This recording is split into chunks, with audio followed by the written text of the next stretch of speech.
if you're looking to do some buying, selling, trading, low-end, high-end, medium-end, sealed packets, singles, repacks, if you're looking for guest speakers, food trucks, get your tickets for the Hobby Hangout in Melbourne. The date is the 5th of March 2023 at the Melbourne Pavilion in Kensington. For your tickets, head to thehobbyhangout.com.au. You'll find all the information that you need. Thank you so much to the guys at the Hobby Hangout for supporting the show. We really appreciate it. It's a fantastic day. Lots of really interesting things to do. Lots of interesting things to see. You always network with people, meet up with people that you've been chatting with online for years. It's always good to put a face to the name. So guys, check it out. thehobbyhangout.com.au. Welcome everybody to episode 66 of the You Can't Comp This NBA Trading Card Podcast. That was loud. Yeah, it was very loud. You turned the gain up. Hopefully we haven't deafened any listeners. I'm your host, Adam Amy, as is my co-host, Russell Gibson. We are live in the flesh this week. We are live in the flesh. It's much nicer like this, isn't it? Beautiful. Yeah. It is beautiful. It's very different recording face-to-face rather than sort of over via Zoom. Via the magics of the interwebs. Yeah. What have we got? Like, I don't know. Up is down, left is right. Yeah. Do you have an NBA team that you play for at the moment that you might not be playing for, tomorrow? It's like there was a lot of trades. There's a lot of trades. Yeah, there was a heap of trades. Everybody lost their mind initially when the Kyrie thing happened and went, "Oh my God, what's happening?" It was a great start to the trade deadline, that's for sure. And then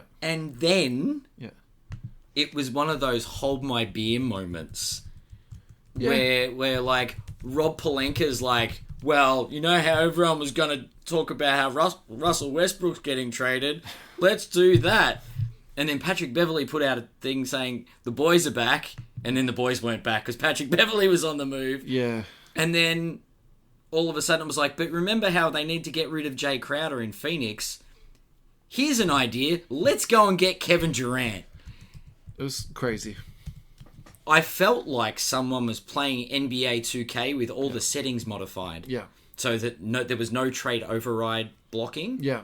And people lost their mind. It was very 2K-ish, wasn't it? Yeah. It was, I felt like we were in a simulation to an extent. And then... Look, I really like trade deadline, and in my younger days when I used to shift work, I actually used to request off the trade deadline day so I could just sit at home. What was going on. Just sit and just like refresh Yahoo trade and just trackers. Like wait for the trades to come up. Like, I really love it. And I think, the NBA is an entertainment module. Like, it's just so entertaining. It is. I love to see that stuff. This is the first time in a long time I think it's been a super entertaining trade deadline. Yeah. It was like one of those fireworks displays that just keeps going. You're like, whoa, that was huge. That's the end of that. Yeah. And then something else sort of Yeah.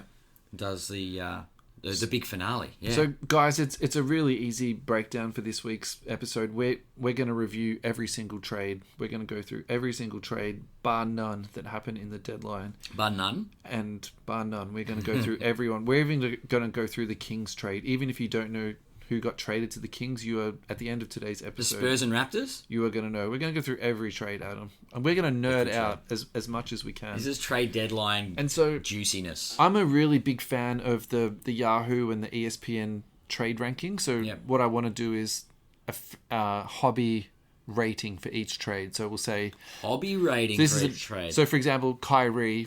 He gets an A+ because it's pumped up his attention and his popularity. Now he's been traded to Dallas. So does he now have Veruja factor? Is the question exactly? So does Kyrie have that? So I think if we click on the ESPN link that I put into the run sheet ad, we'll start at the top there on February the 9th. So the New Orleans Pelicans got Josh Richardson, and the San Antonio Spurs got Devontae Graham.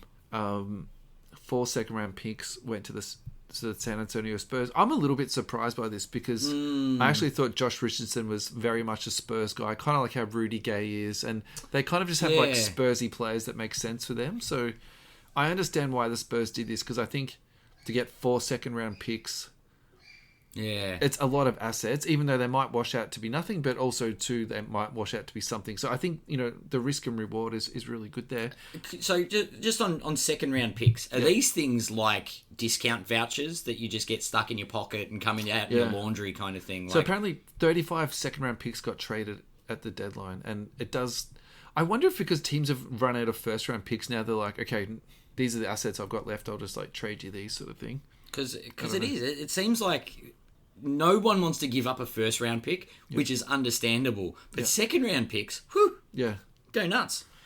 Look, I think the Spurs won this trade because I actually prefer Devontae Graham more as a player than Josh Richardson. I think his 3-point shooting is more important than Josh Richardson's defense, which is not that good anymore because he's sort of lost a step. So I'm not that sure what the Pelicans are doing here. I wonder if they just wanted to get their roster a bit more sort of older and experienced, and they just needed someone a bit more sensible in their locker room. So that's what that was for. And then for the Spurs, they love shooters, so that just makes sense to me. So and they love having lots of second round picks, 4 of them clearly. Look, I think hobby wise, there's nothing here that's really moving the needle for me. I've long given up on Devontae Graham. He did have a spike a while back because he sort of went from nothing to something, and his values did go up, but I would also probably say too, whatever his current prices are, that's the top, and don't go over what This isn't the big hobby impacting trade. Definitely not that we're looking for. Alrighty. February the 9th, the Clippers acquire Eric Gordon in a 3-team trade. So the Clippers get Eric Gordon, Memphis gets Luke Kennard, and Houston Rockets gets Danny Green. So Danny Green gets bought out when? Yeah, so he'll be bought out, you would almost expect immediately. Yeah. The only thing about that... I'd take him back at the Lakers. Yeah. I think the waivers market, after all this, is going to be a very interesting space. We might have to do a follow-up on the waivers market. Yeah, look, I think he'll definitely get a lot of attention in that sort of buyout market. But at the same time, Eric Gordon has been the veteran in the room the last couple of years. So maybe the Rockets actually hang on to him because that team is just so young and so atrocious defensively. They need some old, sensible people in the room. Danny Green's a 3-and-D guy. So yeah, maybe. I'm really happy for Eric Gordon. I think that he's been in basketball hell for the last 3 years. And now he gets an opportunity to choke with the Clippers. Well, at least he gets to play with a contender, Well, they're not a contender. They'll choke in the finals, but they won't make the actual NBA finals. They're the Clippers. I think... They're cursed. Honestly, I feel like... Just say you were in a frozen, desolate island and then you took a plane to, like, the Bahamas. That's what just happened to Eric Gordon then. He just literally went from, like... Houston to Clippers. Like, it's just look, I'm really happy for the guy. I think he's been an ultimate professional. You never hear him complain. You never hear think about what he's just gone through the last couple of years. The ultimate professional. Luke Kennard obviously going across to the Grizzlies. So actually move. This is one of my favorite trades of this deadline, well, in particular like the Kennard piece. So don't forget the second round picks. Clippers loaded up. They've got 3 of them. But like, all jokes aside, click onto his player profile, even if you're doing this at home, guys. Kennard? Yeah. And have a look at his 3-point shooting. Oh, no, he is an interesting pickup for sure. So this season, he's shooting 44.7% from 3. So if you imagine, if you're shooting 50% from 2, right, and you say, like, that's pretty good. Yeah. This, like, the equivalency of that is 33%. So if you're shooting 45%, that's almost like, say, shooting 60 or 65%. Yeah, that's crazy. From the field, right? Like, so do you know what I mean? Like, sometimes it's hard to sort of get your head around that stuff sometimes. The other thing about him, too, is that I actually think he's got one of the worst contracts in the league. And I think what the Clippers did by getting off him and getting an asset back, is basically just like amazing. Yeah. And then from the flip side of this, what the Memphis Grizzlies need so badly is shooting. So to sort of round out their roster, I do think they've overpaid, but at the same time, because like a lot of their players are still on, very friendly contracts, like, Desmond Bane's still on a very cheap deal. I don't think on his rookie deal, isn't he? Yeah, I don't think Ja Morant's rookie deal's extension has kicked in yet, so they can pay Steven Adams stupid amounts of money. They can pay Kennard, stupid amounts of money, and it's not going to affect them, sort of too badly. The only thing, again, if we take this back to sort of hobby perspective, nothing here is really blowing my hair back majorly. I don't think. So if you've got any Luke Kennard rookie cards, I'm just going to put this out there. Yeah, look, and I'm holding Kennard, all right? So I reckon this is relevant This to is me. a hold Kennard. Yeah. The Grizzlies are second in the West, right? If that's If true, they like, make I a run- haven't looked at the standings like If the Grizzlies... are if they the still Grizzlies- second? Because they've been they've been on a bit of a slide. Yeah, but they've if not been they- great lately. Yeah. If they... Oh, look at that. The Lakers won today. Anyway. Second in the West is the Memphis Grizzlies, 3 games ahead of Sacramento. Yeah. 4 games behind Denver. But yes, they're second in the West. Yeah, sure. As we speak. Tell me your Kennard theory. I'm actually interested to hear Success, team success, is a big factor, right? About establishing some relevance in the hobby. We've talked about in the past about superstars, but they haven't won yet. Yeah. Now, I'm not saying Kennard's a superstar, don't get me wrong. No. I'm talking about a solid shooting performance in the playoffs to take the Grizzlies to that next step. Yeah. That could put him on the map hobby-wise. Sure. He comes out and drops 10 threes in a game. Yeah. Bang. He's on hobby. Do you know what I mean? Yeah, on people's yeah. radar. Yeah. People are looking for those silver prisms. Yeah. And whatnot. And I think, no offense to the Clippers. Actually, no, plenty of offense to the Clippers. Yeah. I think that the Grizzlies is a great spot for him. Because there's obviously Jar, but there's opportunity to get the spotlight shone on you if in Memphis. If Memphis are to succeed. Of these 3 teams, Memphis is in the best position to go to the NBA Finals. That's really funny. I never really thought about that. Because I mean, the Clippers weren't a bad team. I think they just had... It's not really fair to say bad luck either. You kind of knew what you were signing on for when you got Leonard, and you knew what you were signing on for when you got George. But I think their circumstances probably hasn't worked out as they wanted to. Can't wait to the waivers episode. Did they know what they were getting when they got Westbrook? Yeah. Anyway, that's more conjecture than anything. Yeah. But I do. I think Look, I suppose the Clippers have got their struggles. Yeah. And they've tried to do the best they can with the assets they've been able to move and acquire. Yeah. But they're really trying to win now with some broken pieces. And unfortunately, like you're right, Kawhi, Paul George, you lose a lot of consistency. And I think Luke Kennard going to Memphis is going to be good for him. Yeah. I think the Grizzlies are positioning themselves for a deep playoff run. So, do you think that you should buy Kennard in preparation for the Grizzlies making a deep playoff run? Or do you just think if you're holding it already, just hold on to it now and look to sell when the playoffs come around? It really depends. What am I looking at if I'm to... Because I'm not... Now, I'm not joking. Let's go to our I'm lovely not, friends here I'm at not Card Ladder spending, and see what a Kennard silver prism's going to set I'm me not back. spending $2 on Kennard. Can I be honest with Mate, you? I will give up a coffee to buy a Kennard. So if it's under $6, all right, fine. silver prism's under $6, I will invest in Luke Kennard. I typed in Luke on Card Ladder, and the first card I get is Luke Skywalker. PSA 3 Luke Skywalker, $73 value. Go silver prism. Oh, I don't know if I can give up 2 coffees. PSA 10, $15.50 last sold. USD. Yeah. So that's around $22. All right, fine. I'll go without coffee for a week for Luke Kennard. Nah, I'm good. I think That's although, can I just point out an anomaly? BGS 9.5 last sold for 56. So maybe I will pay 15 US for a Luke Kennard. Interesting. Just interesting that the BGS 9.5 last sold for $50. so. Danny Green's not moving the needle for me. Eric Gordon, for me, not much. And I think for a hobby grade, we have to give Kennard something. I would say C+. I would have said C until you talked me into maybe a plus. Yep. What would you give it? Oh yeah, look, it's a CC+. It's not hitting the radar hard. So you wouldn't even give it a B? Oh look, I said I'd give up coffee. Yeah, I know. That's right. B That's what I'm minus. saying. How's that? Yeah, that's B fine. minus. Great. Thank you to our sponsor, EJ Cards, a small but motivated company specializing in cards. EJ Cards believe passionately in great bargains and excellent service, which is why they commit themselves to give you the best of both. If you're looking for something new, you're in the right place.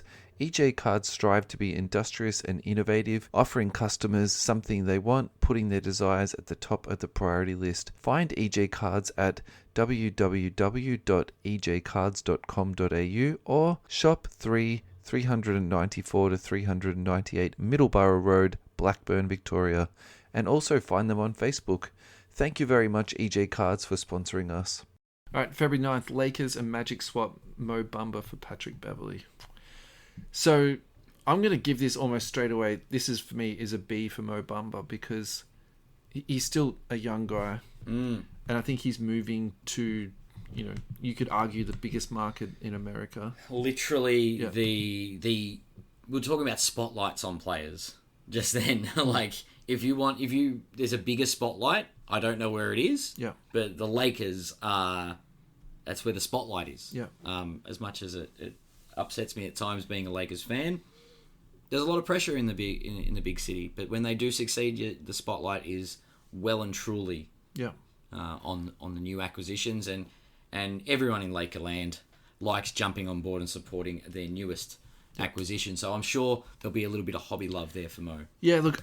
So if we're picking between the two, mo.bamba or Kennard, I would definitely go for Bamba. And I know you sort of traditionally, buying bigs is not like the best thing in the world, but in this instance, I think it's got a lot of legs because Anthony Davis gets injured all the time, so he'll get plenty of opportunity. They need a little bit of backup help. The other thing too is he can actually shoot the ball pretty well. And this is a very small sample size, but in his last 10 games, he's shooting 55% from three.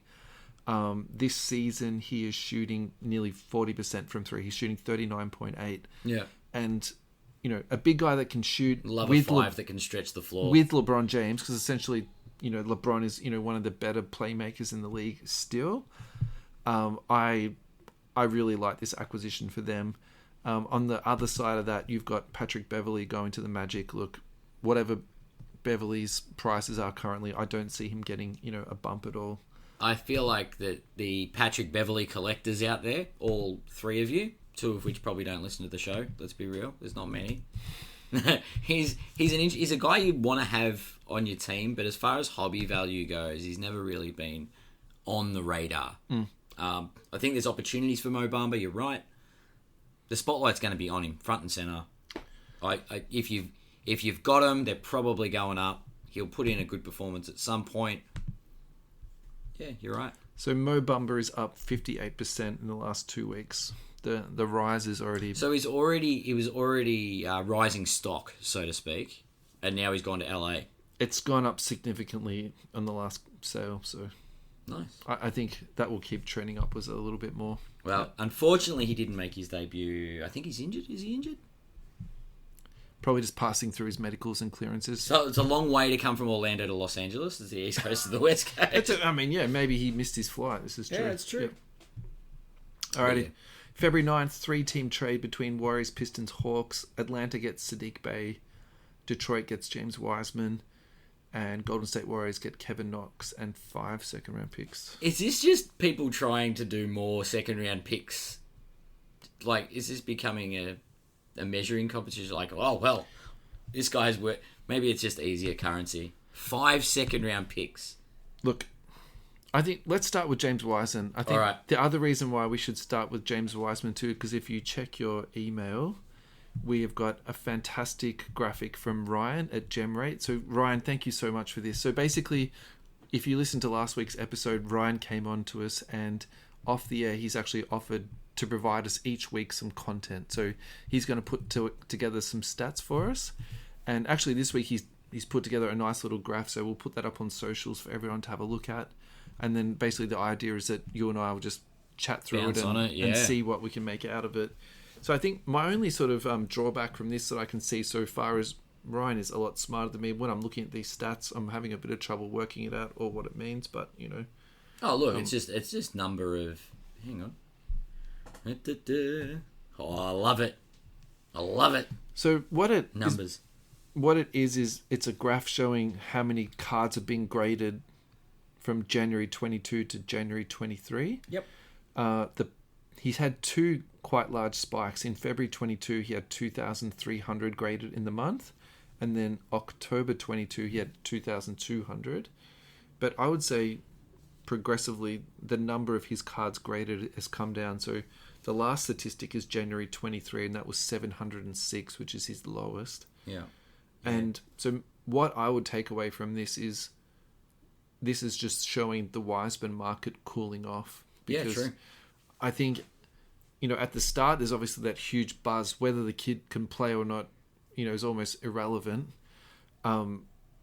It's just all the buzz around it. And then as you've sort of seen over time, he either has not been healthy, or he's been in the G League and really, struggled to stay into the Golden State rotation. Well, I definitely think the January 23 numbers are a direct reflection. You've seen the drop off with like 1,200 in December and then only 700 in January. Yeah. Wiseman's gone.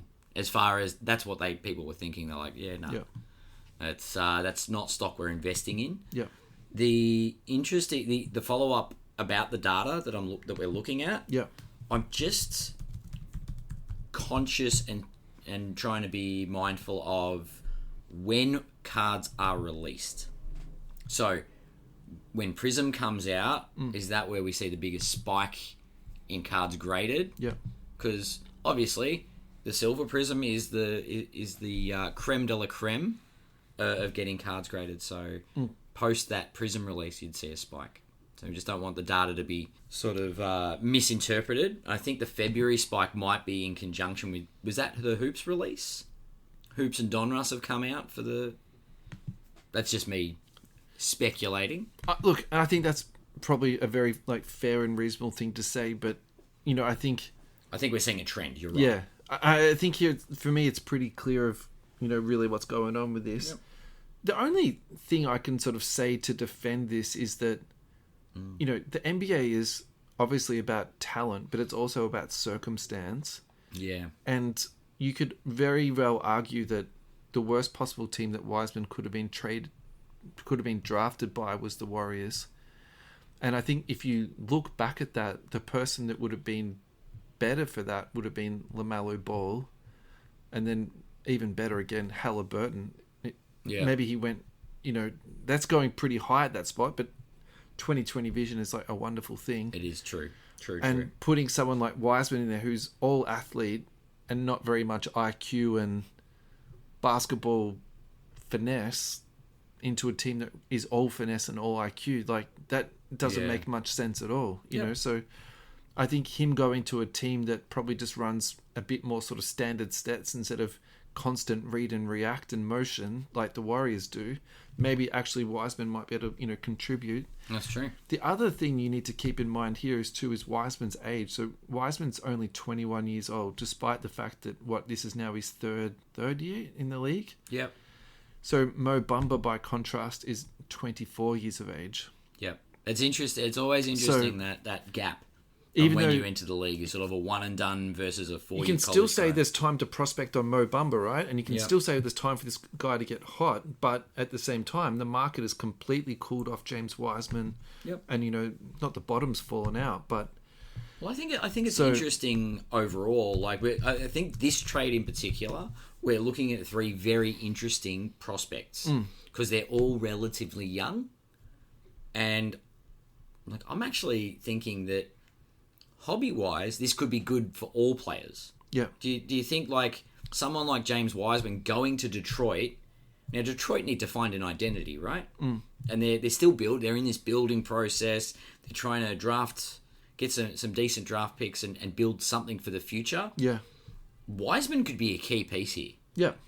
In Detroit, and it could be part of the resurgence. I think Detroit's done a really good job of putting together young talent and picking up young talent in times of distress. They picked up Bagley for nothing. They've picked up Wiseman essentially for nothing. So I agree with you. I think Detroit have done a really good job of... They lost their 50-point man in Saddiq Bey.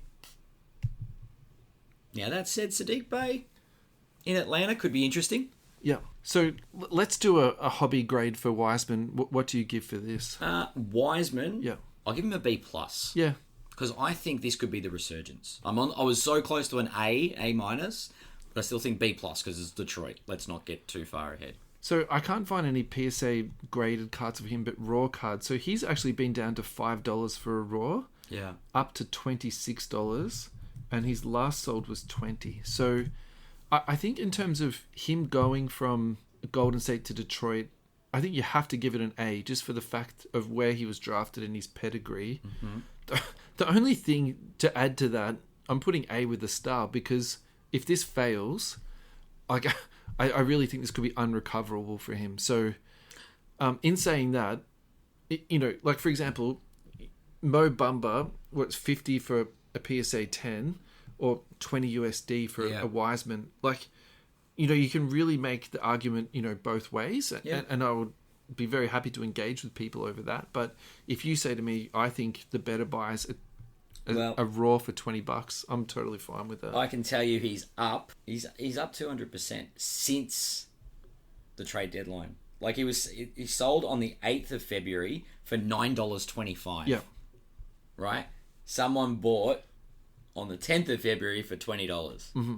That's crazy. That's a big swing. That's like literally he's regained his value. He's back on the radar. Yeah, I think also too, like, so raws are funny because actually cards that are better centered will fluctuate that much. So you might see one that was like quite left to right off. Yeah, true. Which would be maybe the $6 sale.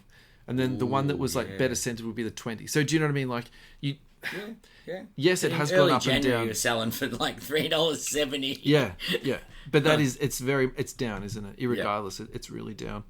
Yeah. All right. So we've given that a grade. What do you give Saddiq Bey going to the Hawks? I think Saddiq Bey, that 50-point game was his spike. Yep.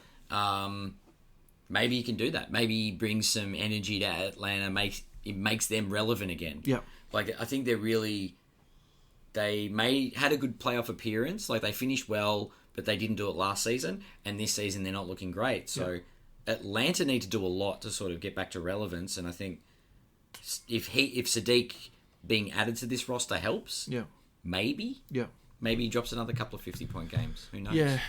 But I don't see him being a hobby relevant guy. Yeah, the other thing for me in terms of like hobby wise is the Atlanta Hawks to me are quite sort of muddled. Like you've already got Trae Young, you've already got John Collins.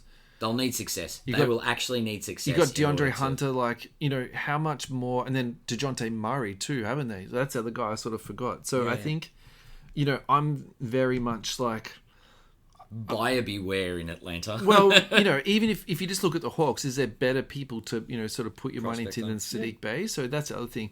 So for me, I'll give that a C. It doesn't really go up or down for me, but going to Kevin Knox, I'm going to give this an A+, because I think in a lot of ways, Kevin Knox could have been out of the league already, even though he was just drafted in 2018. Yeah. They're like, again, just going to circumstance, he never really like panned out with the Knicks. Then he went to the Hawks and nothing really happened. And you're then right.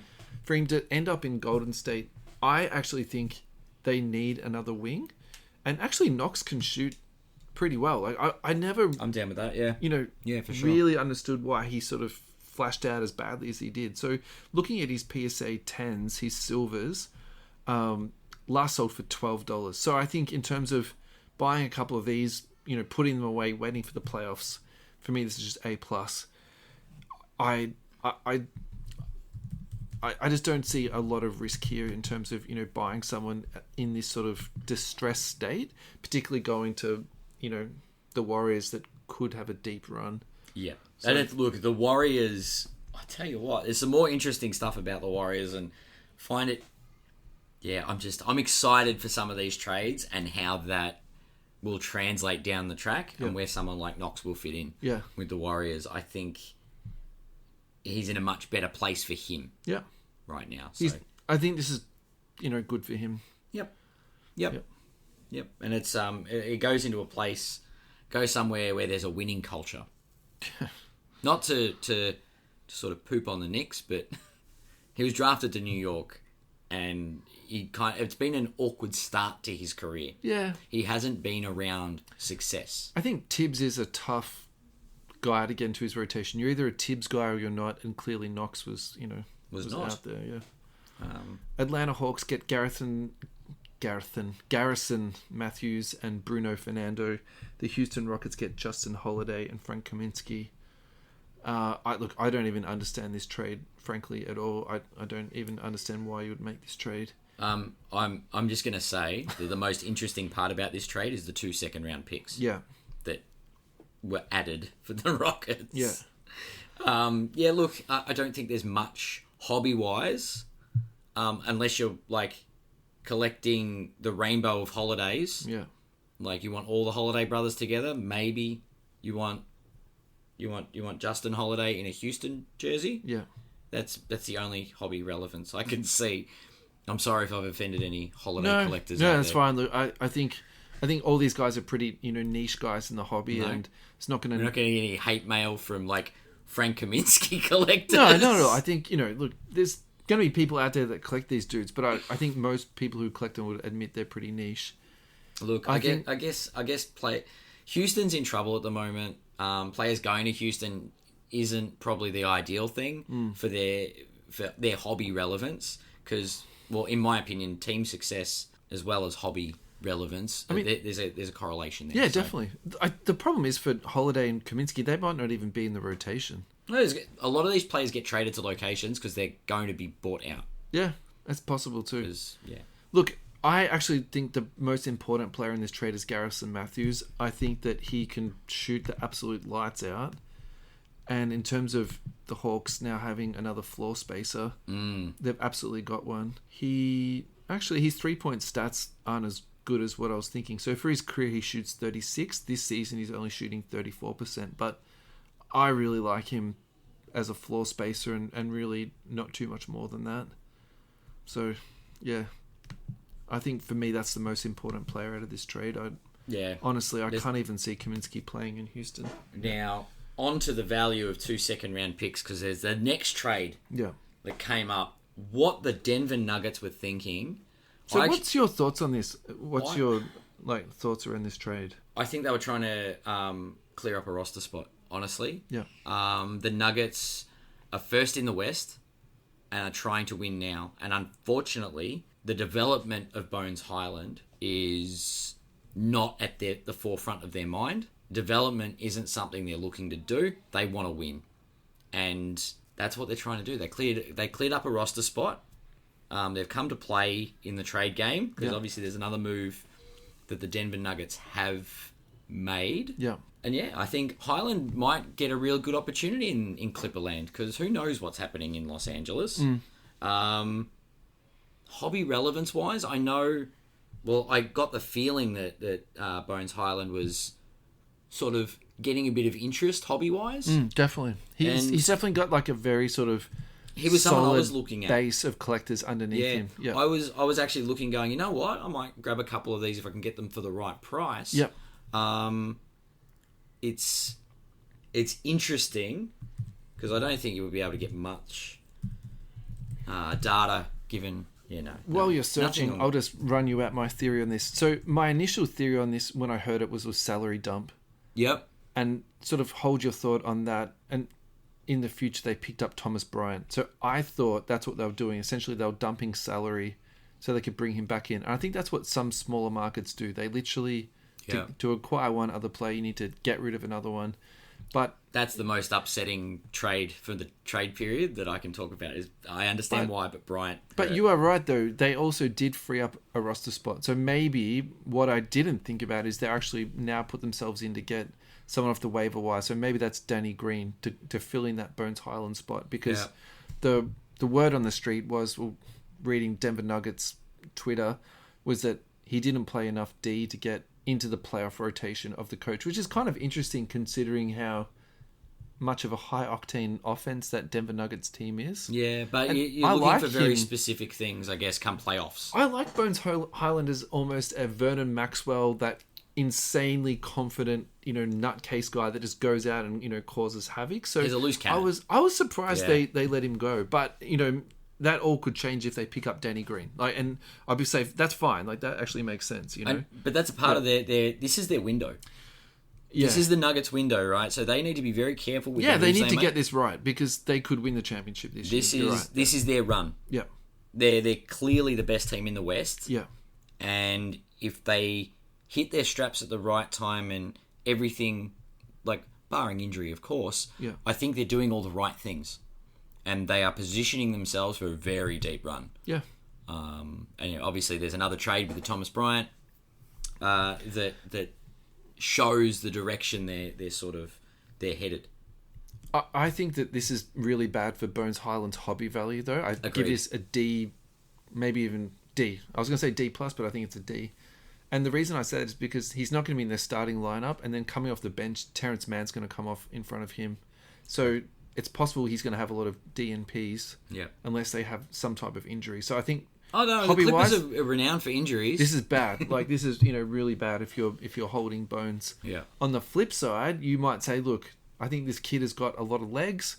He's going to go down now, and I'm going to load up while he's low. And if that's your play, fantastic. That's really good. Yeah. Brooklyn Nets get 2 second-round picks. The Indiana Pacers get George Hill, Serge Ibaka, and Jordan Nwora. The Bucks get Jay Crowder. So in terms of there's a lot here. Trade pickups, my favorite pickup actually I think was the Bucks getting Crowder, because I was incredibly critical of the Bucks giving up on PJ Tucker.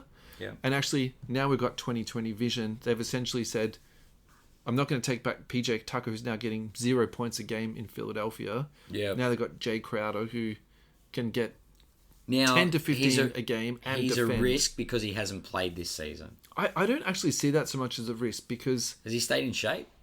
He's a professional. I've got no suspicions he won't be in shape. But you could also say too, he's going to have a full set of legs going to the back end of the season. Oh yeah, you're right. And you're right. He's fresh. The other thing that the Bucks you need to keep in mind of a little bit is a lot of their coaching tree has come from the Spurs, which is all about that rest and load management, all that type of stuff. And you look at to the point that Chris Middleton's actually getting criticism from his teammates how slowly they've brought him back in his rehab process. So, no, I don't think that actually fits the whole sort of mantra of the Bucks. So I've got no issues with that at all. I'm surprised with giving up Serge Ibaka.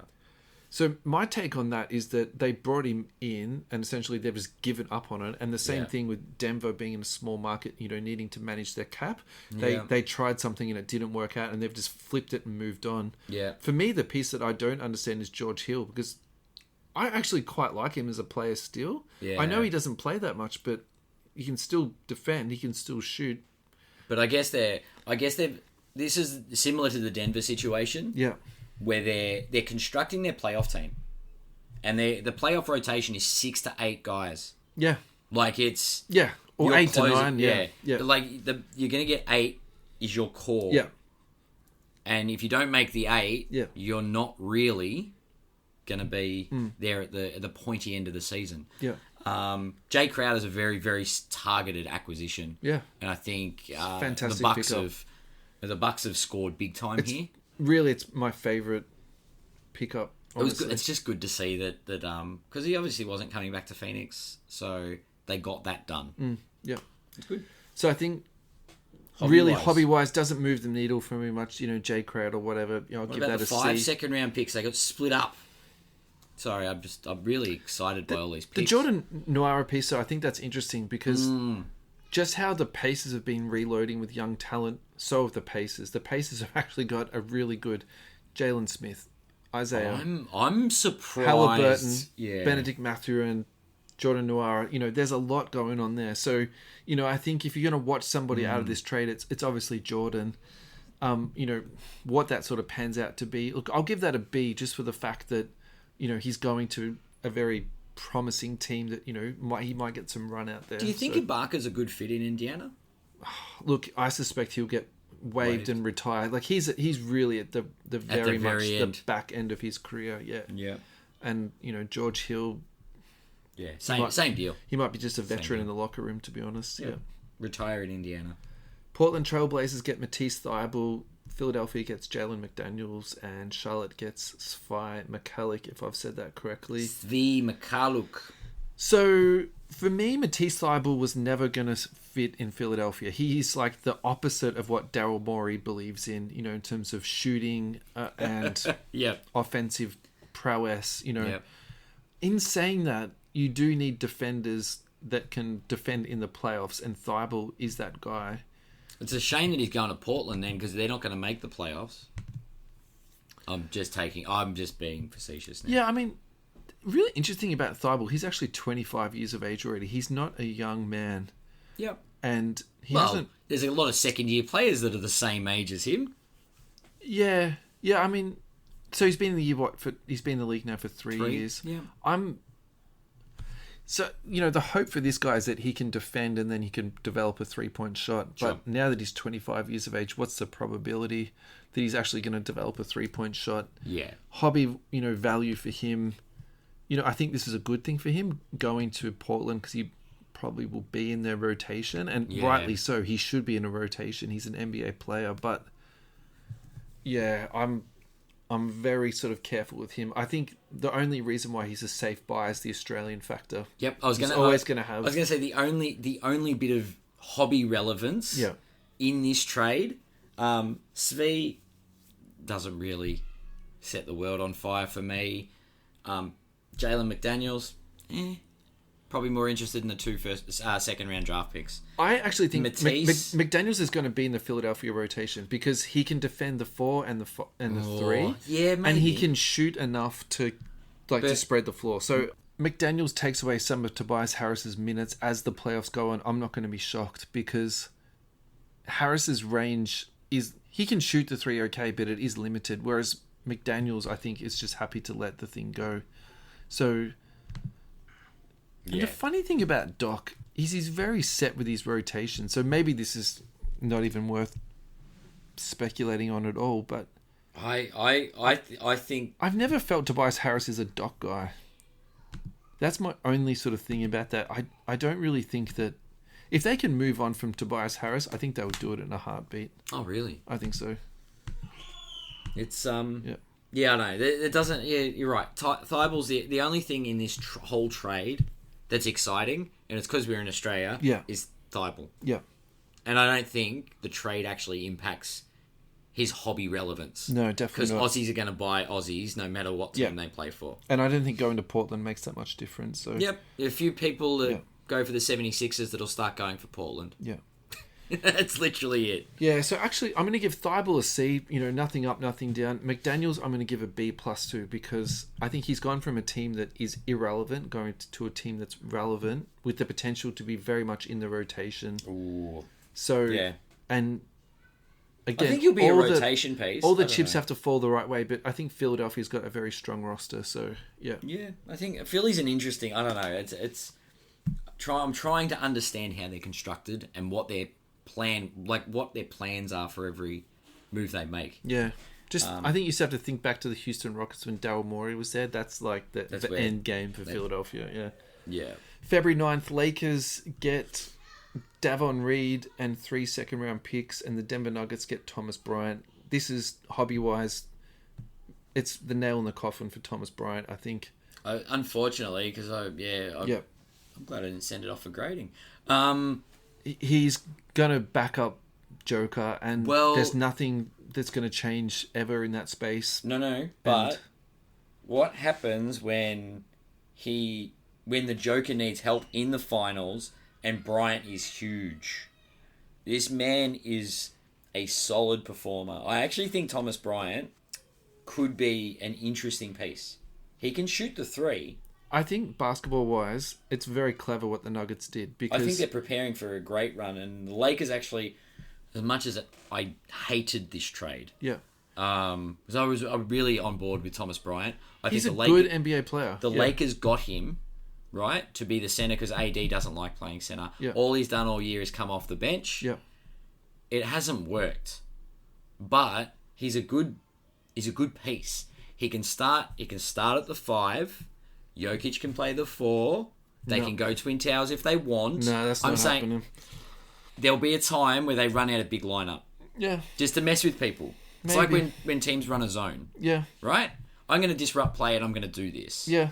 It gives the Joker time off the court. And that's why they got him, because solid time they off didn't the have court. someone to back up Joker, and they filled that void because they had DeAndre Jordan, and this is not a joke. DeAndre Jordan was like still on that team, playing minutes. Trying to, And Bryant is 50 times better than what DeAndre Jordan can do at the moment. So, A+ for acquisition. But what I'm saying for hobby-wise, this is an absolute nightmare. If you've been buying Thomas Bryant, hoping that he was going to be on the Lakers, and they're going to spike in the playoffs, essentially, I don't want to be the person bringing bad news, but this is terrible. If you've bought Thomas Bryant or you have Thomas Bryant, wait for the playoffs, because a championship to a player, as long if he's relevant for the Nuggets, and helps them win those games, there are going to be Denver fans that credit his effort and want a piece of that. Yeah, maybe. I think he can put himself on the map. But it's under the caveat of the Denver Nuggets winning the title. And being a relevant piece there. You're right. Maybe he'll get a little bit on team success. I'm really pushing this week about team success being the factor. That said, you're right. He's gone from the glitzy glamour of Los Angeles where he was drafted by the Lakers. That was the best part. There's going to be some games when he gets 8 minutes a game. Like, it's going to be tough for him. But there's also going to be and I think for the Nuggets, it's going to be, we got to rest the Joker, and Bryant put up 15 and 15. Like, that man can rebound. So, watch his space. Don't go and buy Thomas Bryant by Definitely any means. He is but I'm not saying, don't be in a rush to burn them. Okay. The Nuggets may be successful. I was upset about this trade, but the amount the Lakers signed him for, they can't re-sign him in the off-season. So they needed to trade him while they could. And that's why we got mo.bamba, obviously, to sort of replace the hole that was going to be left by clearing and getting something back for Bryant. Let's skip over this next one really quickly. The Celtics get Mike Muscala for backup center depth. Cool. He can shoot the 3-ball a little bit. He's, a veteran. He's a professional. Good pick up there. OKC gets Justin Jackson and 2 second-round picks. Cool. I suspect the Thunder wanted more picks here. Yeah. I mean, they didn't have enough first-round picks, and now they wanted second-round picks. I don't know what's going on. They've already got 35 first-round picks in the next 7 years. They don't need Justin Jackson. I don't know what's going on here. It must be a second-round pick acquisition thing. Look, again, this doesn't move the needle for me at all, hobby-wise. Maybe their G League team needed some assistance. I don't know. Who knows? I wouldn't be surprised if Justin Jackson gets bought out, to be honest. Like, that team is absolutely loaded at all their wing positions. So we can skip over the next trade if you want. Alrighty, so Phoenix gets Kevin Durant and TJ Warren. The Brooklyn Nets get Bridges, Cam Johnson, Jay Crowder, 4 first-round picks, and a 2028 pick swap. And I believe 2 of those picks are unprotected. Wow. So in terms of the Nets getting back draft assets, because they gave up a lot of draft assets to pick up James Harden, they've sort of covered themselves that out. A little bit. So that's, for sure. That's good for the Nets. Like, you never really want to see a team, be the worst team in the league and then have traded their pick away. Like what they've already done, this decade. Like, that's not something that is good for the league parity. Look, TJ Warren is neither here nor there for me. I think he'll be in the rotation for them. Sure. But at the moment, my question about Phoenix is this the trade they couldn't give up but they shouldn't have made? I just worry. You know what I mean? Like, they've worked so hard to build this core.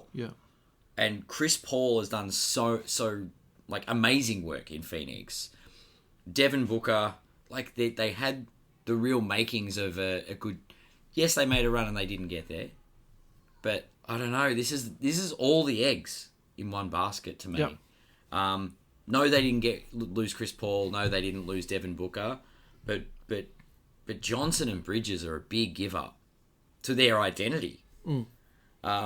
Jay Crowder's not. He's a valuable piece, but he was never playing another game in Phoenix. Right? I fear for Phoenix as they're currently constructed if this doesn't work. And this is what you do whenever you put all your eggs in one basket, right? Anthony Davis to the Lakers. They got a championship, and now it's this, can they piece together a team to even get to the play-in game? Like, is that the fate of the Phoenix Suns minus the championship if Kevin Durant doesn't work? I mean, to put together a roster that your top 4 players is Kevin Durant, Devin Booker, Chris Paul, and DeAndre Ayton. That's insane, It's right? outstanding. And I think the opportunity risk, in my opinion, is well worth it because... Well, this is why I called it the trade you have to make, but it might destroy you. Like, if you didn't make that trade, the Suns weren't in contention. They have made that trade. Now I think they very much have a chance to win the championship. And a genuine chance too. Because the other thing about the league this year is I've really enjoyed it because there's so much parity. The other thing about parity is that there's so much opportunity. Yeah. So if you think realistically, the Bucks can win it, the Celtics can win it, Philadelphia at a push could win it if everything fell their way. Mm-hmm. The Suns could win it. The Nuggets could definitely win it. I think the Nuggets are winning it. So let's just say there's 5 teams that realistically can win it, and then you've got a couple of other teams that, at a push, fringe teams. Oh, don't worry, the Lakers are making their run. Maybe the Warriors can get their stuff, maybe they can pull a rabbit out of the hat and everything will come good, So realistically, what did they give up? They gave up Mikal Bridges, which is in the league as we speak, is a 3-and-D god. Specialist. And he's only getting better, and he's the type of player that you try and get for your team. Cam Johnson's a good wing. Jay Crowder was already holding out. So for me, that's whatever. He was already gone anyway, right? The 4 first-round picks, if I've learned anything in the last 12 months, is that you can trade picks away, but you can also get picks back, right? Don't worry. They might give up 4 first-round picks, but they'll be able to get 38 second-round picks because those things are like freebies. Look, I think the first-round picks, and I hope I didn't discount that. I think that's a lot to give up, but at the same time, you are also getting back Kevin Durant back. And I think, he's under contract, the next 3 years? KD's an interesting one, though, because he hasn't been completely free of injury. No, definitely not. So there's a risk there. But he's also now around DeAndre Ayton and also Devin Booker, and I think that sort of takes the pressure off a little bit. So I think in some ways... And then you've got the point god in Chris Paul, who is definitely winding down. Like he is slowed right down now. Sure. So I think that's the other reason why Durant is good here. So now I think if let's just take this back to hobby value, I'm going to give this an A+ because I think what Durant needs or needed was to win another championship to really solidify his hobby resume or his real resume, which translate to his hobby resume. Sure. And I think there was no chance of him winning a chip in Brooklyn, but now there's a chance. The narrative could be written that he gets traded to Phoenix and then is the Finals MVP. Is the piece they needed to get over that line. Yeah. Yep. And if there's anything I love better than a conspiracy theory, it's a narrative that's written around sports. So I think I love this a lot. And look, I actually quite root for Kevin Durant. I think he's copped a lot of, frankly, unfair criticism from internet trolls the last few years. And he's just a dude that likes to play basketball, and he left Oklahoma City. Like, have you ever been to OKC? How many people have stayed? I stayed there for 2 weeks, man. I was happy to leave. How many players stay in one team these days? days? And if he left there, I mean, good for him. Yeah, exactly. So I don't think it's the leaving OKC thing. It was leaving OKC to get the easy championships with the Warriors, right? And then he went to do it by himself, and he couldn't do it again. It's hard to win championships. Yeah, but it's really, really, really hard. No, he's gone with some very good players, but he hasn't gone to the reigning champs to get his championship. Yeah. So if he wins in Phoenix, you're right, the narrative changes. Absolutely. You're right, he was never winning it in Brooklyn. Yeah. I still think he's not winning it in Phoenix. He might not. But you're right about the narrative that it paints. The chance is there for him to be a champ. Yeah. So I like this. Yeah. What's your hobby grade for this? Hobby grade? Yeah.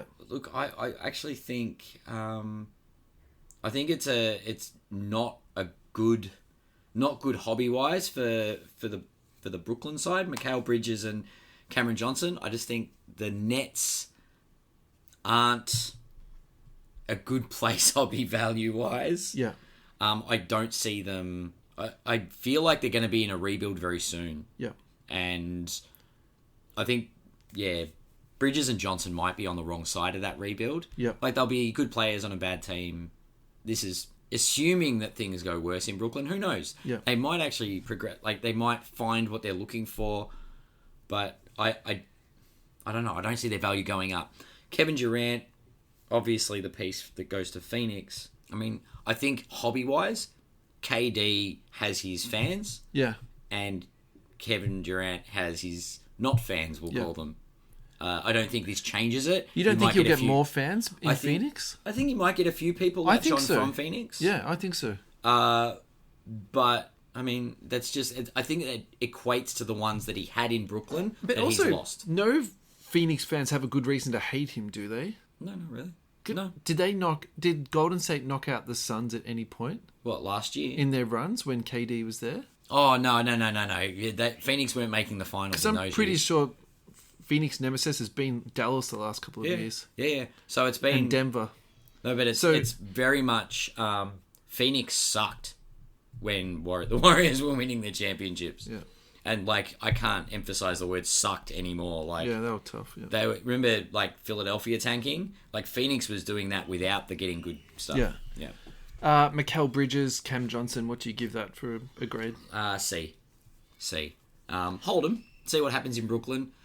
I see what happens in Brooklyn. Yeah, it's a C. I like that. Yep. Not the letter, it's S-E-E. I'll give Cam Johnson a C. I'm fine with that. I was actually previously higher on Cam Johnson than Bridges before, and now I've sort of come around, almost flipped around. Yeah, so Bridges, I'm going to give him a B because he's going to get a lot more opportunity. The only thing is that I'm sort of concerned about is actually this is going to show out his flaws more than show out his good things because I'm actually average just player on a good team versus having to be a standout on. I'm actually just worried about him doing too much shot creation and playmaking for other people. In that it's actually his turnover count is going to go up too much, and they're not going to be that productive on offense. Yeah, and then they'll put the ball into someone else's hands. So that's my sort of worry about him getting a lot more opportunity, and that's a very pessimistic point of view. But that's how I feel about Bridges. The other part about this is obviously Jay Crowder didn't stay in Brooklyn, so yeah, he was flipped immediately. He was flipped immediately. So it was good. I mean, it worked out well for Jay Crowder. Toronto Raptors get Jacob Poeltl, and the San Antonio Spurs get Cam Birch, a first-round pick and 2 seconds. Who's Cam Birch? I don't know. But Poeltl was drafted by the Raptors. Yeah, so welcome back. And it's welcome back. I think the Raptors wanted him back. Hobby-wise, this doesn't really move the needle for me at all with Poeltl. Look, if the Raptors somehow, it's the second coming of Poeltl, and they've got maybe they win a championship, and then he becomes... I'm joking. They've got Scotty Barnes on the hobby. They've got Spicy P. Actually, the one that I think this actually hurts the most is probably Precious Achiuwa, because I think Poeltl's probably going to get the most amount of minutes at the pivot now, and that's going to take away from Precious, who I've, to be honest, I'm holding a little bit of, and I was sort of hoping that he would be this sort of big guy that could shoot threes and do a bit of everything, which he can do. So I'm a bit confused as to why they sort of picked him back up. But anyway, we'll see how that sort of washes out. The Knicks get Josh Hart. Portland Trailblazers get Cam Reddish, Ryan, and Svi Mykhailiuk. So wasn't he traded earlier to the Hornets? Yeah. Okay, he must have been traded twice. Yep, it would have been as part of, because the Blazers, that's part of the Matisse Thybulle. And Portland gets a 2023 protected first round pick. So I actually think Portland have done really well out of that. Insanely well. Like Josh Hart is good, but he's not that good. The Josh Hart piece makes sense a little bit in terms of like the Thibs component, just like hard-nosed defensive wing, blah, blah, blah. Yeah. Yeah. I want to talk about Cam Reddish, though, for 2 seconds. Well, I was going to say, is this Cam Reddish's, like, rebirth opportunity? So, Cam Reddish was drafted in 2019. He's only 23 years old. Yep. I think the offensive potential of this guy is, legitimate. The question is, at what point does it go from potential to... Yeah, when do you give up? Yeah. Yeah, like, when do you give up? I just think he's been in New York. He was drafted by New York, and he's been there, and it's just like... This is not the association from you. For you, like, you need out. You need somewhere you can thrive. And look, I think the Trailblazers is going to look. I don't know. Portland looks interesting now. Yeah. So Portland actually might have a little bit more roster fluctuation coming in the next 12 months because I don't think all of the pieces on that roster as they currently stand are going to be there next year. So agreed. I know this is like looking a long way into the future, to say, oh, I'm going to buy Cam Reddish now for next year. Maybe he'll get roster opportunity. But I don't think that's the craziest thing to say. It's more that he's out of New York, so now he gets the opportunity to grow. Yeah. And I don't think he had the opportunity in New York to grow. Yeah, well, definitely not under Thibs. I think like we've this is like the third time we've like said that this podcast, you know. So Jeremy Grant actually declined a $25 million a year extension from the Blazers. Yeah. Saying that he wanted to get his opportunity. Well, he wanted to see what else is on the market. So you could argue that Reddish will, if he progresses, will step into that role next year. Yep. And I've been saying this, I feel like, for 5 years now. The Blazers need to trade Lillard and they need to blow this up and they need to like move on. Like, well, they're going to blow everything up. They're just not going to trade Lillard. I don't know. I think if they blow it up, I think blowing it up should be Lillard. Because really, if you look at the rest of the roster, blowing it up was getting rid of CJ. They're not heavy on like veterans and stuff like that. Like they've actually got a lot of young talent on this roster. Greg Brown III, Eubanks, Keon Johnson, Nasir Little, Cam Reddish, Shaden Sharp, who I am so high on this guy. Like I cannot say that enough. Anthony Simons, Thibault, they've just picked up. Mm-hmm. Justice Winslow is on this team too. You know, so it's not like they're a veteran heavy team around Lillard. Like it's actually a lot of really young talent. So it's true. I'm kind of bullish on this actually. I'm going to give this a B+. Cam Reddish's prices at the moment on Card Ladder, PSA 10 silver, last sold for $79 USD. He's down 42%. So at the highest point on this graph, he was $138, nearly $140. So, what's the risk here? Is the risk that you pay $80 and then it falls down to 60, isn't it? Yeah, I'm more confident if Cam Reddish is selling for pocket change rather than laying out like over $100 Australian. He came into this league, highly touted. Highly touted. And then he went to New York and it was terrible. Well, yeah. Yeah, but it is. It's sort of where he ended up. And... All right, so where do you think this card settles in at that you would be comfortable buying it at? 50 to 60 USD maybe. Yeah, because I was going to say, I can't even imagine this going down to 40. 49? Is that still in pocket change range? It's not pocket. It's not pocket change, but so if it goes to 50, that's still another minus $20, and it's already down $58. Yeah, no, I don't think it's going to. Yeah, it actually he's going to be the number two. Well, at best, he's the number two, right? If Lillard stays, which he currently is. I think at the moment, if he's in their top 8 rotation, that will be good for him in Portland because that team's got a lot of young talent. Like we literally just read through the list, It's almost if we look at hobby value of a player, where his card is sitting is a top 2 kind of guy or a top 3. He's got to be a prominent starter. So you're saying that his performance and his card price is a mismatch? Yeah. There's a mismatch there because of his potential. Yeah. He's been raised up. He's inflated, right? His potential isn't getting up there. Yeah. So it's still inflated. But if he goes to Portland and he starts living up to that potential, he starts earning what he's projected to be worth. Yeah. Because that's what people's prospect on, right? Potential and where his ceiling could be. Yeah, definitely. If he doesn't actually live up to that potential, what do you do? Yeah. Yeah. I don't know. As I said, I'm more comfortable around the $40 to $50 mark. For me, I would probably go out and buy a couple of James Wisemans at this point. Yeah. Rather than at the moment, say, what is it, 60? 70? Yeah. 60, 80. Yeah. So say I'll buy five Wisemans or one Cam Reddish. Yeah, the only difference for that, though, is the Wisemans are raw, and this is a PSA 10, right? So, so you might argue the grading fee. You're getting 2 raw Wisemans for 1 Reddish, I suppose. That would be almost like parity. Fair point. Yeah. Look, I just think over the $50 mark, I'm still a bit.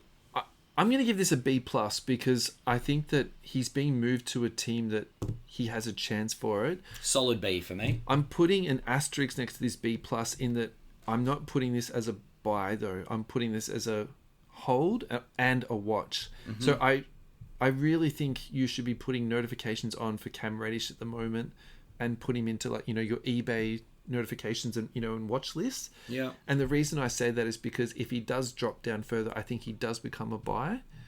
And then also to watch his performance and see how many minutes a game he's getting, because I think I've been talking about this like the last couple of weeks about sort of prospecting, not so much like guys who are in the second round. So it's like prospecting on quality prospecting. Yeah, it's like prospecting on James Wiseman. It's like so this guy was drafted second overall, and then now he's $20 a piece. So it's like, what's wrong with prospecting on that? And I sort of put Cam Reddish in that sort of same sort of deal.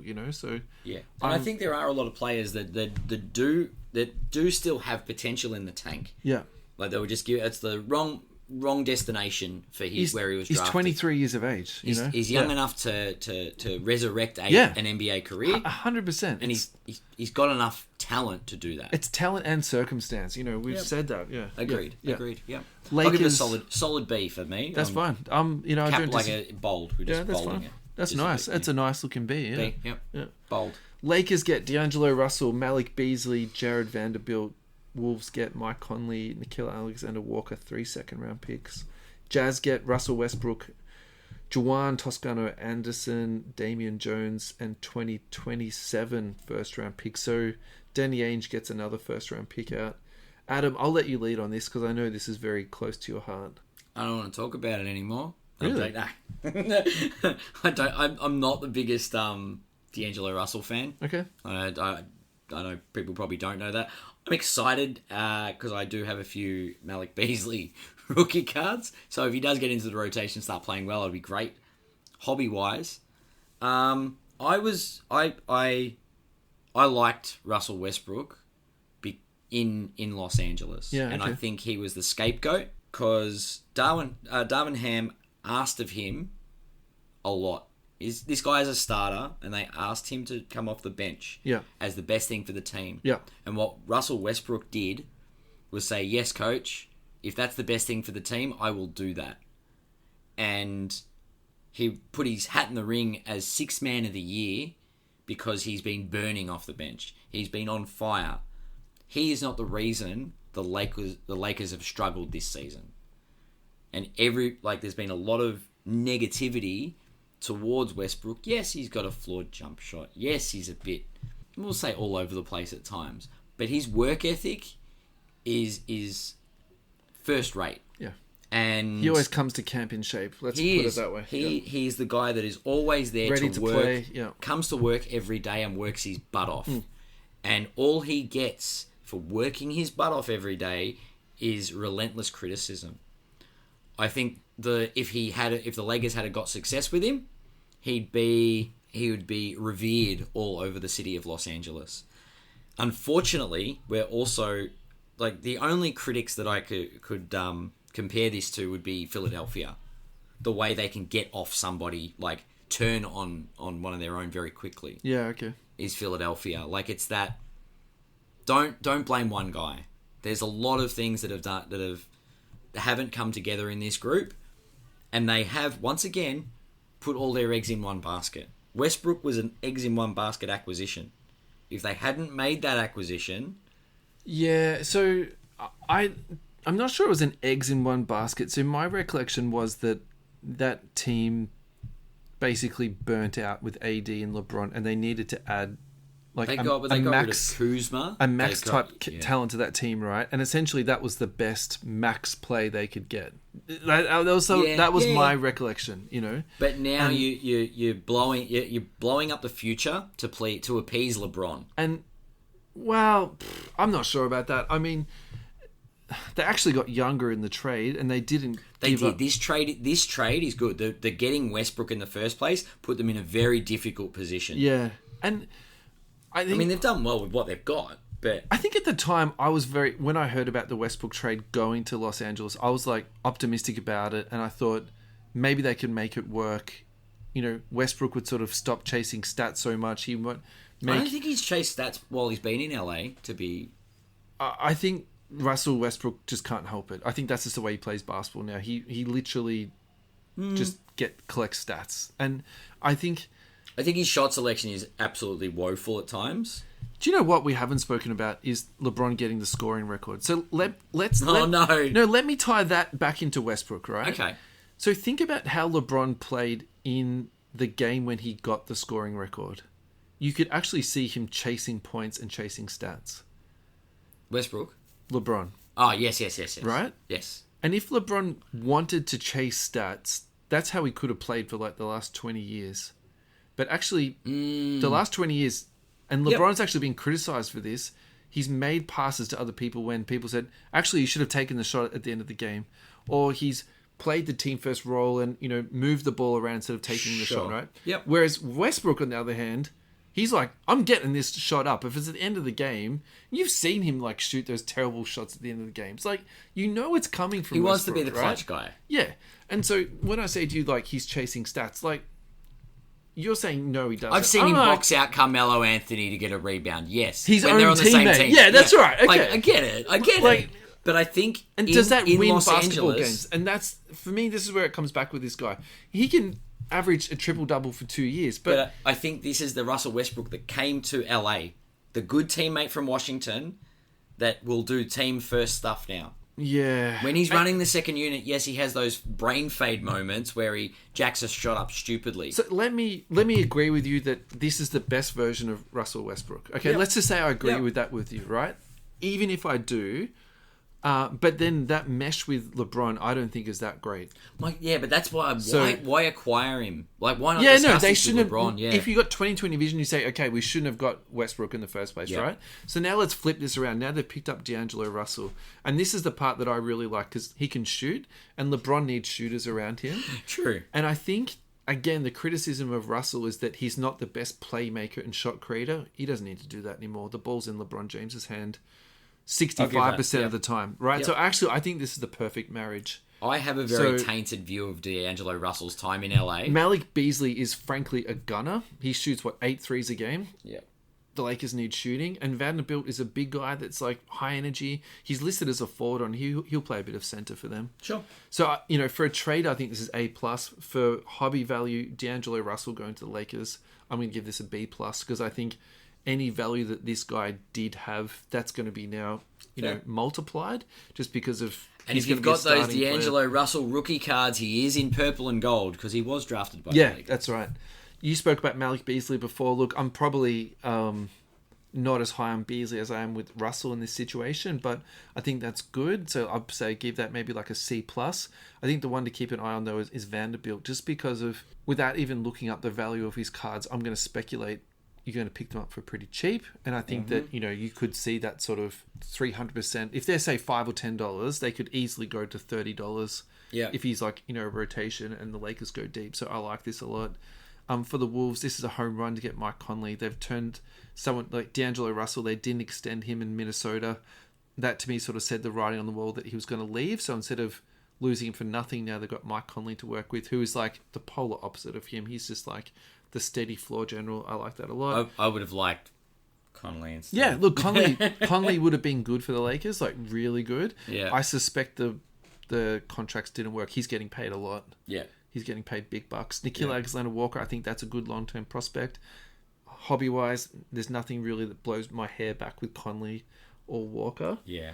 Utah, hobby-wise, nothing here that really, again, blows my hair back just because of how loaded that team is already. Yeah. I suspect there's going to be some buyouts in this space. Well, we already suspected that Westbrook is going to be gone. Yeah, like the rumors are that the Bulls are after him, the Clippers are after him. Yeah. Now, like, everyone's like, oh, who'd want Russell Westbrook? Now the buyout market, when he's at a bargain basement price, everyone wants him. Yeah. He'll be a good role player for whichever team he picks him up. Him on a minimum is like one of the best players in the league for sure. Correct. Look, I give D'Angelo Russell a B. Yeah. I think D'Angelo's been in the league long enough that his market value is sort of there, and because I don't like the idea of using him in the big three discussion, but it makes he's the third player now in Los Angeles. Yeah.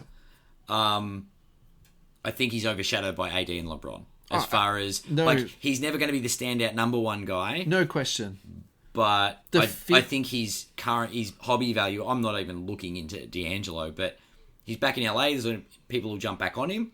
It'll be great. They'll be welcome home. All the rest of it. I think if you're buying him for a quick flip, that will be fine because I think you're going to see a bump there. So yeah, and I think the reason I give Malik Beasley the same grade and give him a B is because there was no hobby relevance, and if he impacts at all, Los Angeles is the place to do it. Yeah, and there's also going to be opportunity for him because I think the people in front of the rotation of him, if you put him at the back now, I think he could definitely bump out Austin Reeves. I think. Austin Reeves was a no-go trade-wise for the Lakers. So I still think talent-wise, Beasley is a better basketball player. Maybe. Yeah. It's I'm just gonna because they actually played their first game today. I'm going to look at the box score. Talk to me. Vanderbilt hit 12 points. Yeah. 12 points, 8 boards off the bench. Yeah. Austin Reeves, 26 minutes, 8 points off the bench. Yeah. Beasley, 16 minutes, 4 points off the bench. Okay. So, look, not great shooting, but he's been given minutes straight up. D'Angelo... He'll have games like that, and he'll have games where he doesn't miss. D'Angelo, 15, 5, and 6 on 35 minutes. So, not a bad debut. So, he's straight in there. How many minutes did you say? 35 minutes? 35 minutes, yeah. Same as Anthony Davis, who had a bit of quiet night in the boys. Geez, Dennis Schroeder went off. Anyway, yeah, D'Angelo is a good third man, I guess. And we've got... The Lakers have got better pieces now. Yeah, that actually fit LeBron. Yep. Yeah. So, they've got mo.bamba, they've got Vanderbilt, they've got pieces at every position, so they're trying to get that spread. Yeah. Which is nice. Look, D'Angelo, cool. I'm okay. I'll not jump off the bandwagon. I can't believe we haven't spoken to this. What did you think about how they stopped the game in the middle of the game and did this whole? We're in the middle of the trade deadline, and we're going to do exactly what LeBron did to the game. No. As a Lakers fan, what did you think about that? Well, see, I can correlate this to my AFL thing, and when Lance Franklin kicked his 1,000th goal. Yeah. Like it was nearly the game over, but they had to stop the game because everyone ran on the field. Yeah, right. So it was one of those, here we go. It's more of a showpiece. Yeah. The fact that everyone was on board for it, like in the footy, when all the crowd runs on, there's nothing you can do. Yeah. But to set up effectively the podium area, there was no podium, but they did to have the commissioner come out and speak, giving speeches. Kareem and his family was there, and he was Jay-Z. And... It was scripted, and it felt very fake and forced. I get it, but I think LeBron's a narrative guy, right? I'm sure he scripted this, and I don't hold it against him because that's the way he wanted his moment to play out. And I guarantee you that Adam Silver was on board with it. What do you think was worse as a narrative? That or when he announced his departure or arrival to Miami? When he said, I'm taking my talents. Announcement. Yeah. Look, I think they're a little bit different, but you can see how narrative driven he is. I don't know. I think there's a lot of similarities between this. Think about it. No one else has done nothing like that. I initially thought the narrative would have been better that he break the record on the 9th against the Bucks because Kareem played for both. Yeah. But then a friend told me, no, because that'll make it about Kareem, not LeBron. And I went, oh, wow, he's breaking it against OKC. Yeah. It was, yeah. He was breaking the record that night no matter what happened. I really thought when it was 36 points, he was going to hit 32. And they were going to do it in Milwaukee. Yeah. But nah. Oh, against Milwaukee. Against the Bucks. Yeah. So that thing I was talking about before about him playing for stats and, how many points, he could have had. So I didn't actually come up with that thought. And to be honest, I can't remember who it was. It was one of the guys off the Ringer. I listened to 10 podcasts yesterday. I was working out in the yard. And I think that's a really interesting thought bubble. Because... imagine how many points he could have scored if he just put his head down and tried to score every possession. Well, I've been to that game. I've been to the Kobe game where that happened. 10,000 points? You know what I mean? Over a 20-year period. Yeah. But it's funny, It's was it timed that it was just before 3/4 time? Oh, I don't think he put that much time into it. I think that just took him that. I mean, look, if he could have gotten a half, I think he would have done it. I think once he hit was it 2 threes after half time? It was like it's happening this quarter. Yeah. And then it was you saw every possession he was trying to get it. Yeah, he wasn't looking to pass. He was. And then OKC finally gave up and put the bad defender on him.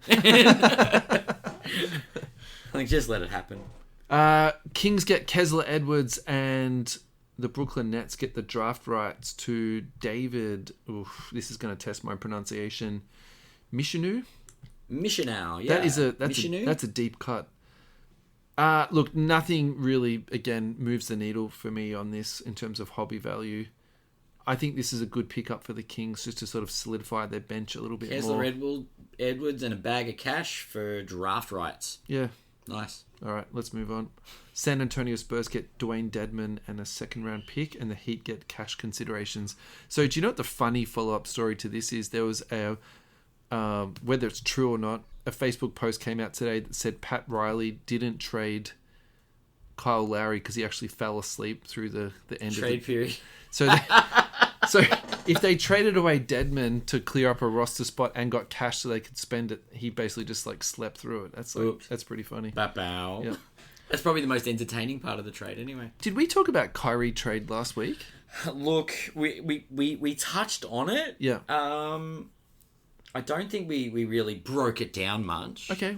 Do you want to do that? Because like we made commentary. Why don't we give it grades? And there is one more thing I just wanted to add to this. That's all. Yeah, that's cool.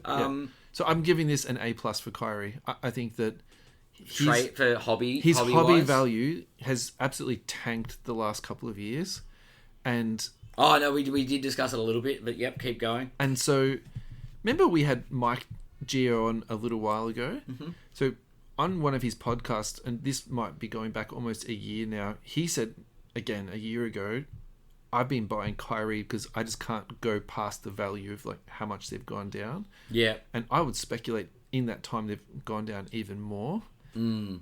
And in terms of like pedigree, and he's won a championship already, all that type of stuff, and his overall popularity, like this is the guy that sold the most jerseys in the league on more than one occasion in a year. So, yeah. Do you reckon he re-signs though in Dallas? I honestly don't know, but if any team could convince him to stay to build something, I think the Mavericks do have that capability. I actually think the Mavericks are a good franchise. I think that they've done some stuff wrong the last couple of years with, all their sort of, HR and PR issues that they've had. But at the same time, sure, I think they've built. And remember what that team was when Cuban took over. Like they were literally a laughing stock. So that's fair. They built a contender and a championship team. So yeah, I give them a lot of props. Yeah. So the only other thing I want to add to this is that with Dorian Finney-Smith now gone, that really depletes the wing depth. And we spoke about Josh Green on the show a couple of weeks ago, and I almost want to just like touch back to that. So yeah, let's do that. Listen to the minutes that he has played the last few games: 38 minutes, 40 minutes, 37 minutes, 27 minutes, 30 minutes, 39, 38, 32, 32. So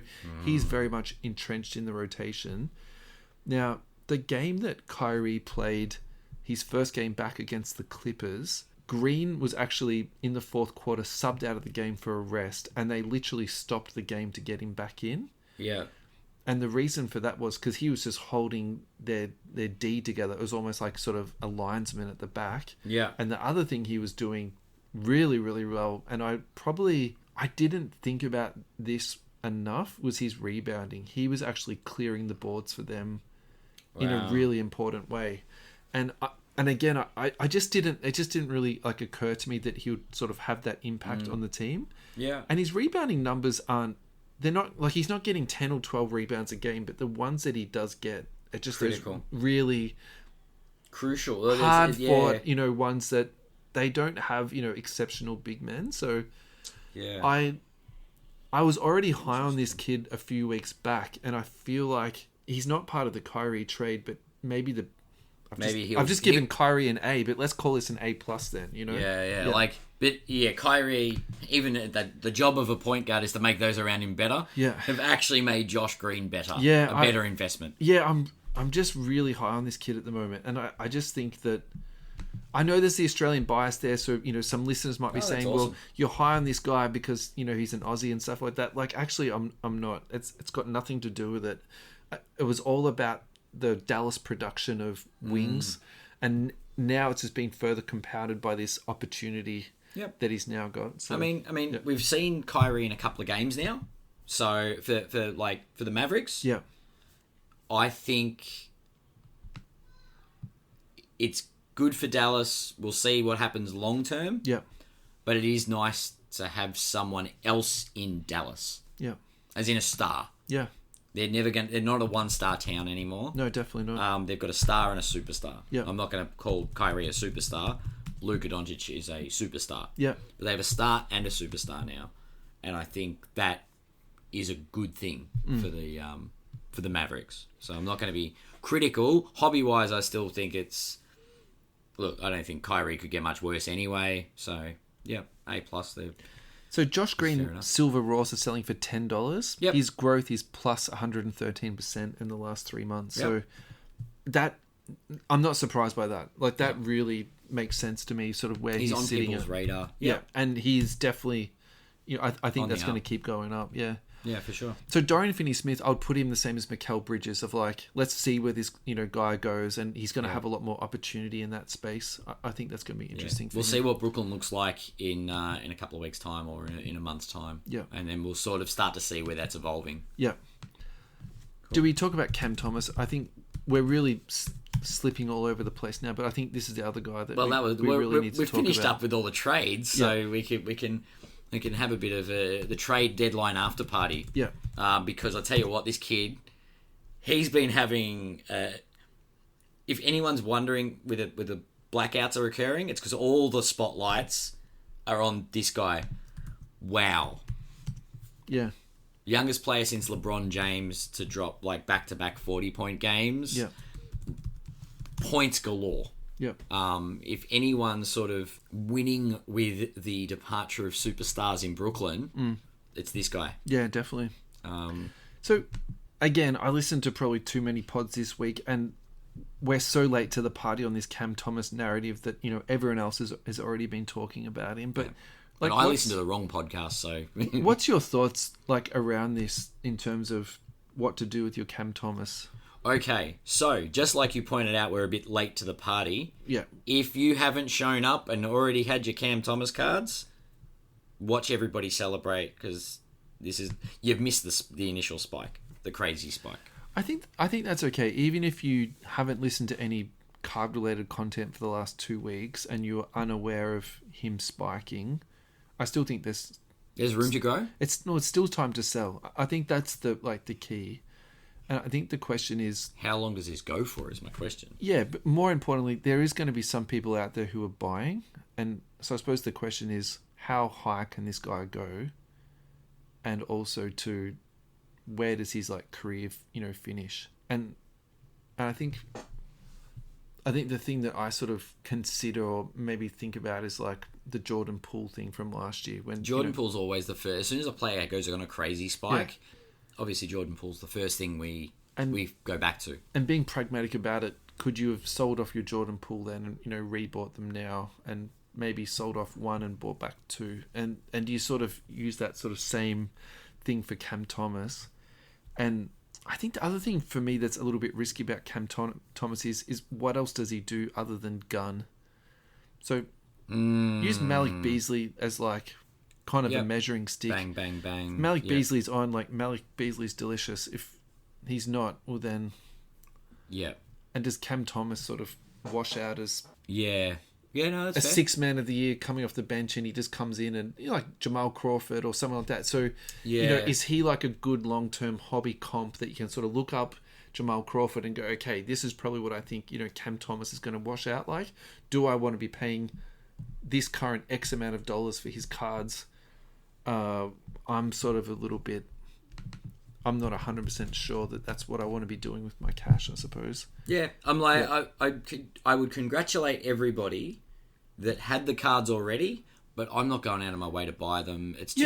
Yeah. And we've seen spikes like this in the past. You go in random breaks, and you are going to get the net sometimes. It's actually possible you do have some nice stuff sitting around. So yeah, agreed. But yeah, like it's I would love to see Cam Thomas develop into like a scoring phenomena. Yeah, but I don't see that in his future personally. Yeah. I don't know. Make hay while the sun shines. Is that a fair analogy? Like, I think that's if you totally got him, fine. sell him, get what you can. If he turns out to be the next big thing. Where do you think he could max out at? You mean if he becomes a career scorer? Like, he's actually, averages 30 points a game? Tell me, like Like, if this kid's an all-star next year, you know what I mean? Like, was he slept on in the draft? Is that what we're saying his ceiling is? So Halliburton's an all-star now. Yeah. So could you comp him to that? And then is that actually a good way to say, okay, Halliburton is an all-star now, and he's still double or triple the price? So actually, does that mean that he's very much overvalued? Overvalued, yeah. Or do you say, well, hang on a second, he's actually the right value and Halliburton is way unders, so actually this is where I should be putting my money into? Yeah, I'm more with that, wary of that. I do think, and we'll call it the Ferrugia factor, because dropping 40s he's caught is Ferrugia factor territory, right? He's absolutely caught fire, literally. It's... I think there's the knee-jerk reaction spike, which is fueled by the points. And then there's the reality of where this kid sits on a roster in a rotation. Yeah. And until the two sort of see eye to eye, they don't settle. You're probably paying overs at the moment because he's gone through the roof. Yeah. But if he keeps putting up this, he puts up another 20, 40-point games in the second half of the season. Do you know what I mean? You need to look at the graphic for him. So his growth is plus 1,080%. So he'd been sitting in that sort of $5 range, and it got up to 50. Yeah. But yeah, I mean, that's wild. I need to do some socials on that. It's an interesting one, and look, I mean, we've got to use it. We'll have an Andrew gaze into the future. When 12 months from now, are we still are we going? Do you remember that kid that dropped 2 40-point games? So it peaked at 50, and now it's gone back down to $30. Yeah, is $30 outrageous? It's not outrageous. No, it's not. But if he drops a 50 next week and he goes up to 100, is that outrageous? So his silver is at 119. So we're not talking Jordan Poole crazy town. Yeah, no. But we're only talking like a handful of games. So there's every chance that things go terribly wrong the right word? I don't know. I'm actually really glad I looked this up, because I think just listening to other people what they said, and I've heard no one say buy or hold Cam Thomas. All I've heard is everyone say sell. And I feel like that's really infiltrated my mind. But now I'm looking at the numbers. They're not terrible, are they? I don't actually feel as strongly about... Silvers are not $500 yet. But it puts up another handful of games that are phenomenal. Then you see another spike. Because the other thing to not keep in mind, but be mindful of here, is the way that this Brooklyn team has been put together. Who else is competing for the number one option on that team offensively? Ben Simmons. I'm joking. So Ben Simmons, he's coming off the bench now. So Dinwiddie's going to take his share of shots. Sure. And I think they'll be trying to set up Claxton. I think that's definitely in play. But then after that, if you sort of take those two options away...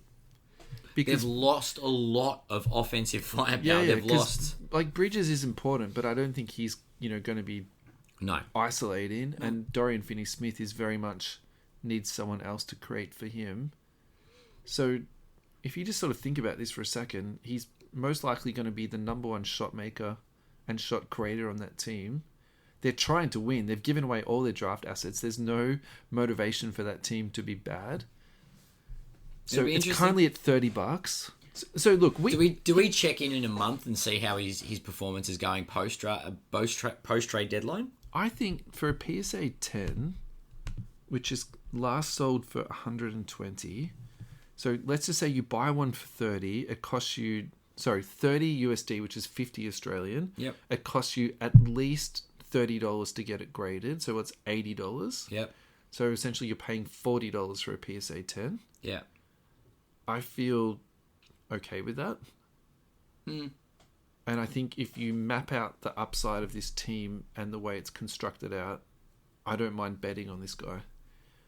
I know he's up 1,000%, so you can also say now is the time to sell. Yeah, but it's not difficult. This is not Jordan Poole. It's not difficult to be like a card selling for $5, being selling for $50 is 1,000%.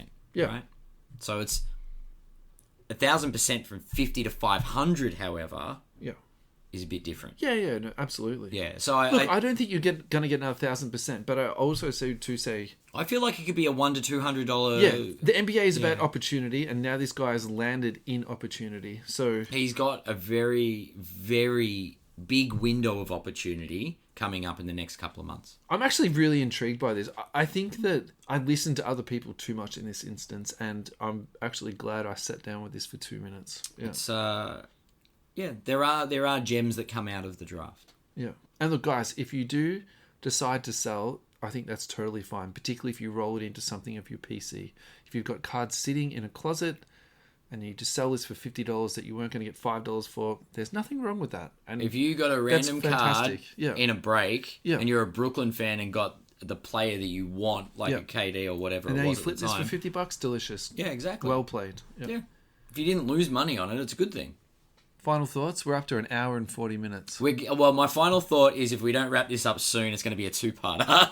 I'm just going to roll this out as a one-parter. Yeah, damn right. Yeah. Damn right. We've got heaps of content. So people are going to have to stop on their drives to work. It's gone that long. We've got Charlie from Cherry coming up. Yep. We also do have a small announcement. We've got Jesse Gibson from Sports Cards Nonsense coming on. Yes. And I'm actually really excited about that. So we're recording with him Thursday night coming up. And that will go into the show, say, in 2 weeks' time. So we've got lots of content coming. Yep. Yeah. We're excited. We've got a lot coming up. It's good. It's really good. Thanks for listening, everybody. I hope you've had a wonderful day. And we will catch you all really soon. Catch you all soon. Bye-bye.